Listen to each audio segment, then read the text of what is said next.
फौजी अदालतों में सिविलियन के ट्रायल के खिलाफ केस सुनने वाला सुप्रीम कोर्ट का बेंच फिर टूट गया। वफाकी हुकूमत के एतराज़ के बाद जस्टिस मंसूर अली शाह का बेंच में बैठने से इनकार, खुद को बेंच से अलग कर लिया। चीफ जस्टिस ने अटॉर्नी जनरल से सवाल किया, आप जस्टिस मंसूर पर एतराज़ जानिबदारी पर उठा रहे हैं या मफादात के टकराव की बुनियाद पर। अटॉर्नी जनरल ने कहा कि वफाकी हुकूमत ने जस्टिस मंसूर पर मफादात के टकराव की बुनियाद पर एतराज़ किया है।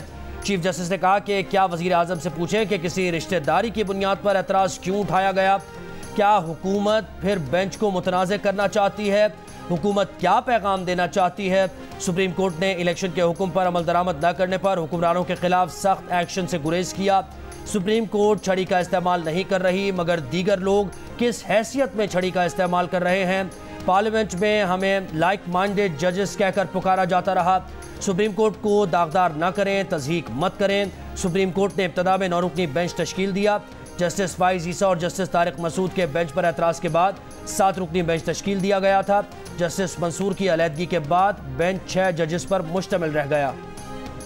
फौजी अदालतों में सिविलियंस का ट्रायल बुनियादी इंसानी हुकूक का केस है। आर्मी एक्ट का सेक्शन 2D न आइन से तजावुज़ कर सकता है, न ही सिविलियंस को बुनियादी हुकूक से महरूम कर सकता है। चीफ जस्टिस उमर अता बंदयाल के मिलिट्री कोर्ट्स में सिविलियंस के ट्रायल के केस में रिमार्क्स। जस्टिस आयशा मलिक ने दरखास्त गुजार के वकील सलमान अकरम राजा से सवाल किया कि मिलिट्री कोर्ट्स अदालत हैं या नहीं, जिस पर सलमान अकरम राजा ने कहा मिलिट्री कोर्ट्स वो अदालत है जो सिविलियन से जिंदगी और आज़ादी छीनने का इख्तियार रखती हैं। जस्टिस एजाजुल एहसन ने कहा कि यानी आपको सिर्फ सिविलियंस की फौजी अदालत में ट्रायल पर एतराज़ है, जिस पर सलमान अकरम राजा ने कहा अमेरिका में मामूल की अदालतें काम जारी ना रख सकें तब ही फौजी अदालतें हरकत में आती हैं। जस्टिस मज़ाहिर नकवी ने सवाल किया कि क्या मिलिट्री कोर्ट्स वो मुतवाज़ी निज़ाम है जिसे अदालत नहीं कह सकते, जिस पर सलमान अकरम राजा का जवाब था कि फौजी अदालत में सिविलियंस को बुनियादी हुकूक नहीं मिलते। तौहीन अदालत में कन्विक्शन का फैसला दे दें, दूसरा फैसला दे कि ये तौहीन अदालत करने के बाद ये डिस्क्वालीफाई हो गया। मैं देखता हूँ कौन सा ये इनमें से कौन सा जो डिस्क्वालीफाई हुआ होगा वो अपनी नॉमिनेशन पेपर भी दे सकेगा। फौजी अदालतों में सिविलियंस के ट्रायल के खिलाफ केस सुनने वाला बेंच टूटने के बाद सीनियर वकील एतजाज एहसन के सुप्रीम कोर्ट को मशवरे। अदालत इलेक्शन का फैसला मानने के बजाय अदालत पर बोहतानबाजी करने वालों को नाअहल करे। 5-5 करोड़ जुर्माना आयद किया जाए। फैसले के खिलाफ बयानबाजी करने वाले हर शख्स को तौहीन अदालत की सजा दी जाए। लतीफ़ खोसा ने कहा कि हुकूमत आइन और अदलिया के खिलाफ खुलकर सामने आ गई। आज 9 मई से ज़्यादा स्याह दिन है। वकला बरादरी किसी को मुल्क का नुकसान नहीं करने देंगे। 2 दिन की समाअत के बाद हुकूमत अचानक जस्टिस मंसूर अली शाह पर एतराज़ नहीं कर सकती। साबिक़ वज़ीर आज़म नवाज शरीफ की अबू धाबी में खुसूसी मुलाकातें। पाकिस्तान के सियासी और मुआशी हालात पर तवील बैठक जारी। मुस्लिम लीग नून की चीफ ऑर्गेनाइज़र मरीम नवाज से साबिक़ सदर आसिफ अली जरदारी, वज़ीर ख़ारिजा बिलावल भुट्टो जरदारी की मुलाकात। मरीम नवाज ने गुज़श्ता रोज़ खुसूसी मीटिंग्स पर पीपल्स पार्टी क़यादत को एतमाद में लिया। पीपल्स पार्टी और लीगी क़यादत के दरमियान आज रात मुलाकात का इम्कान है।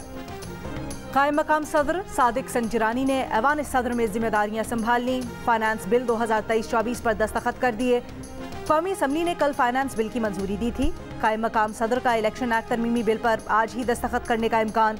ज़रा के मुताबिक सादिक संजरानी की जानिब से दस्तखत करते ही बिल एक्ट ऑफ पार्लियामेंट बन जाएगा। तहरीक इंसाफ के सदर परवेज इलाही एक बार फिर गिरफ्तार। FIA ने एक और केस में गिरफ्तार कर लिया। 24 जून को लाहौर की अदालत ने FIA के मनी लॉन्ड्रिंग केस में परवेज इलाही की जमानत मंजूर की थी।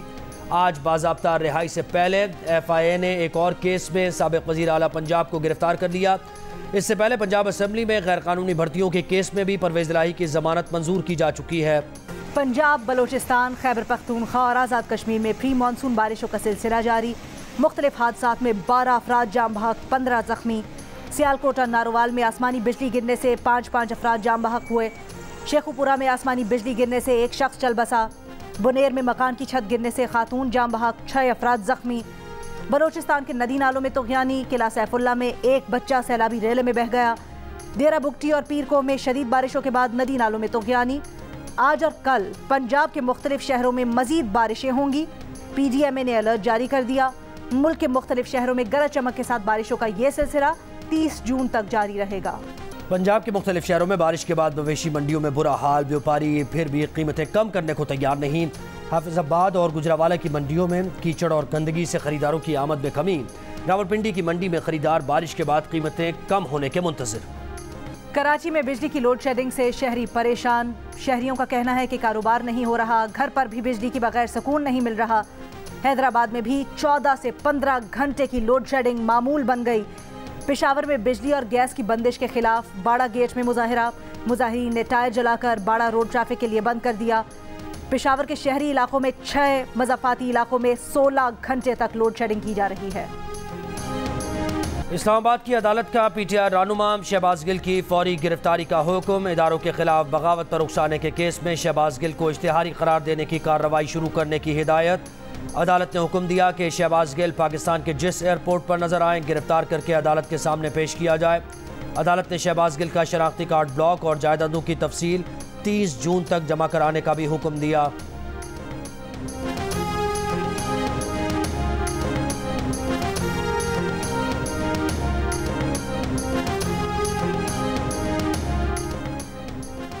नाअहली से मुतल्लिक बनने वाला कानून अदालत में गया और मुअत्तल हो गया तो हुकूमत क्या करेगी? प्रोग्राम जियो पाकिस्तान में सवाल पर मुस्लिम लीग नून के रहनुमा मलिक अहमद खान बोले, पिछले 6-7 बरसों में सुप्रीम कोर्ट के बहुत से ऐसे फैसले आए जिन पर उनकी जमात को एतराज़ है।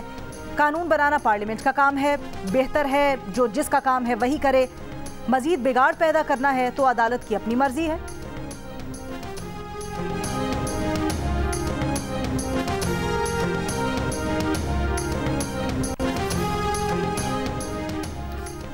शाहिद खान अब्बासी के खिलाफ LNG रेफरेंस में एहतसाब अदालत के दायरा इख्तियार से मुताल्लिक फैसला महफूज 10 जुलाई को सुनाया जाएगा। नैब ने LNG रेफरेंस स्पेशल जज सेंट्रल की अदालत मुंतकिल करने का बयान दे दिया।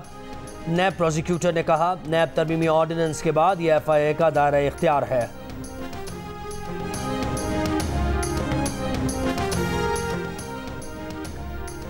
लाहौर के इलाके गाजियाबाद में नामालूम अफराद ने 2 बच्चियों पर पेट्रोल छिड़क कर आग लगा दी।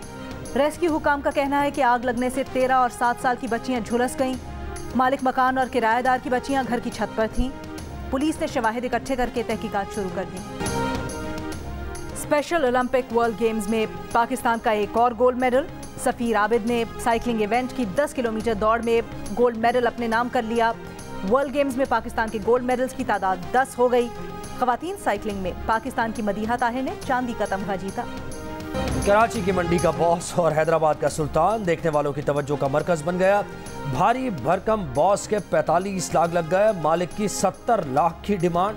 हैदराबाद के 20 मन वजनी सुल्तान की डिमांड सिर्फ 40 लाख। ठट्ठा की मंडी में बबलू और गबलू की खूबसूरती के चर्चे।